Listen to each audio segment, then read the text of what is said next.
Oke, saudara-saudara sekalian, mari kita belajar tentang mitos yang terdapat di dalam iklan ataupun advertising.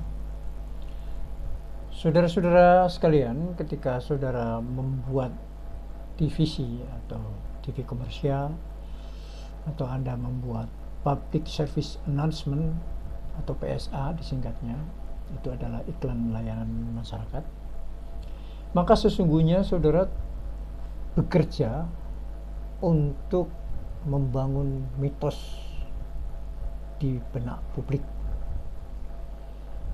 Ini hal yang sangat penting saudara sadari, bahwa ternyata yang dibeli oleh masyarakat bukan barangnya atau jasanya, tapi yang dibeli oleh masyarakat adalah mitosnya.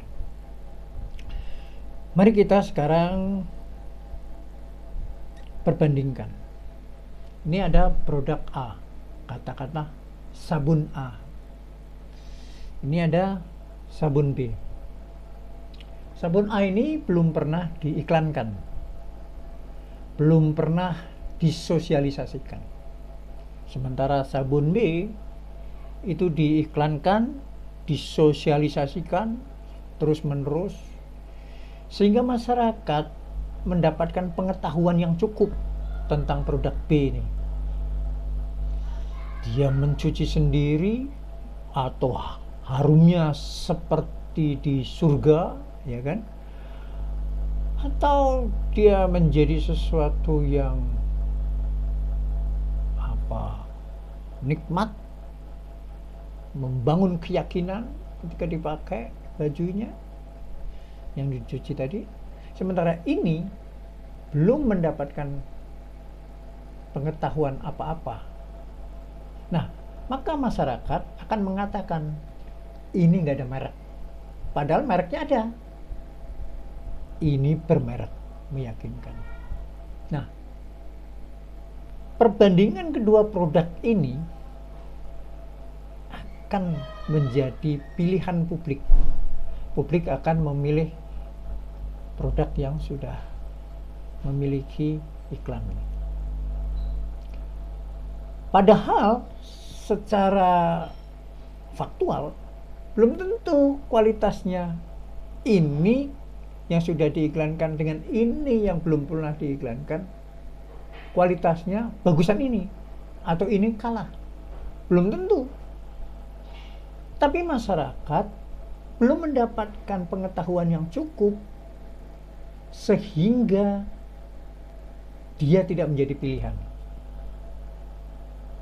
Nah, pengetahuan yang cukup inilah dilaksanakan dengan TV komersial atau TVC, atau kalau kita memberikan pengetahuan tentang persoalan moral, ya itu adalah namanya PSA, menyuruh orang berbuat baik, mengajak orang menjaga kebersihan, kemudian pakai masker dan sebagainya dan sebagainya. Itu untuk menjaga kesehatan, semua diiklankan adalah semua sedang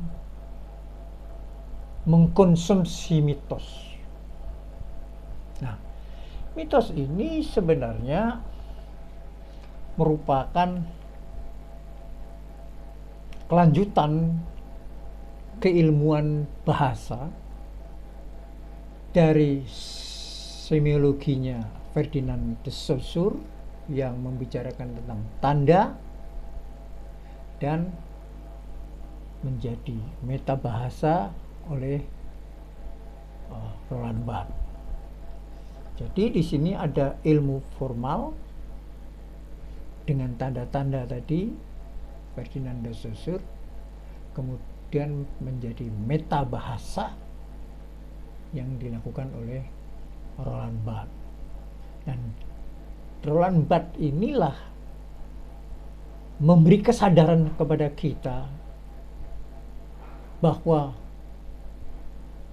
mitos memberikan makna yang membangun keyakinan.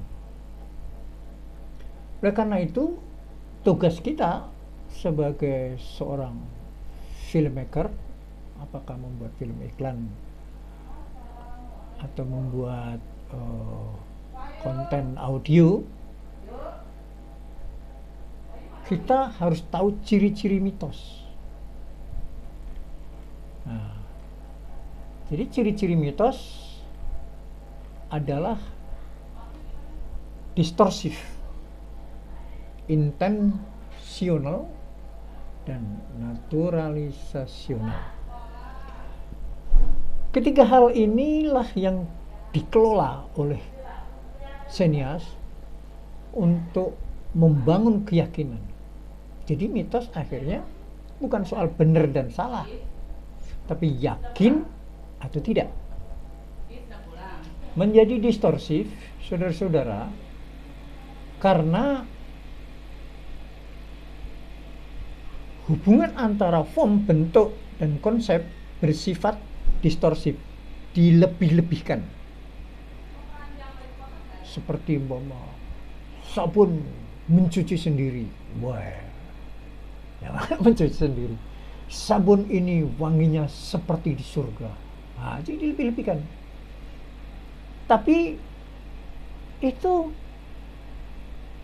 diyakini atau ya oke, diterima. Nah, jadi mitos ini ternyata ada ideologinya. Ideologi nanti berpotensi apakah publik akan menerima atau menolak, konservatif atau radikal, dan aktif atau pasif.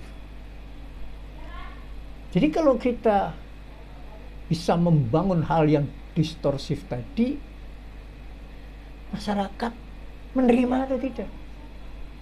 Kalau dia bisa menerima, dan menerimanya secara radikal, tadinya milih sabun ini, ada iklan ini, lalu kemudian berubah, tak radikal ya, tinggalkan produk ini, pilih yang ini. Nah itu nanti akan dibangun dengan isu-isu, ya, tinggalkan produk itu, pilih yang ini. Lalu kemudian ada sifat intensional. Saudara harus tahu bahwa yang dimaksud dengan intensional adalah tidak muncul begitu saja. Jadi mitos sengaja memang diciptakan, dikonstruksi oleh budaya masyarakat dengan maksud tertentu. Ya. Jadi sekarang kita mau menjual apa? Sepatu. Nah, sepatu di daerah yang tidak pernah ada orang pakai sepatu. Nah, kemudian kita harus mampu merubah secara radikal cara pemikiran masyarakat itu supaya dia memakai sepatu lebih baik daripada tidak memakai sepatu. Gimana caranya? Itulah konsep nanti. Kemudian tanda-tandanya dibangun melalui bentuk-bentuk kreativitas yang Anda bikin. Kemudian ciri yang ketiga adalah naturalisasional. Apa itu? Bahwa mitos yang menaturalisasikan pesan sehingga kita menerima sebagai sebuah kebenaran yang tidak perlu dipertanyakan lagi. Jadi keyakinannya penuh, tidak perlu bertanya lagi. Wah, ini udah bagus ini. Jadi ketika kita mampu membangun keyakinan itu, disitulah keberhasilan film yang kamu bikin. Terima kasih pertemuan kita sampai di sini. Secara detail Anda bisa membaca dari materi yang saya kirimkan kepada Anda. Terima kasih. Assalamualaikum warahmatullahi wabarakatuh.